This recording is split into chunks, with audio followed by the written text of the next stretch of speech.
Moltes gràcies. Bueno, el nostre grup, com no podia ser d'altra manera, està a favor d'aquesta subvenció que, conforme dirà la senyora Alberola,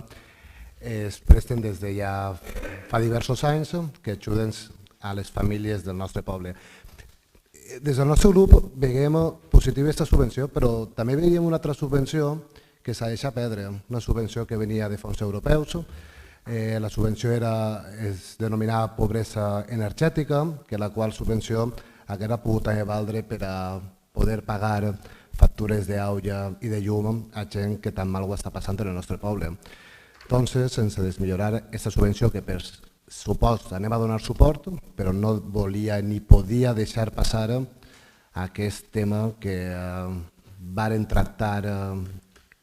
el braç treballador, les persones responsables, però al final es va decidir una decisió política i com així estem per a fer política, per almenys en el pleno, pues deixar patent que no estem contents en aquest tema, però el nostre vot a favor a lo que avui ve a pleno.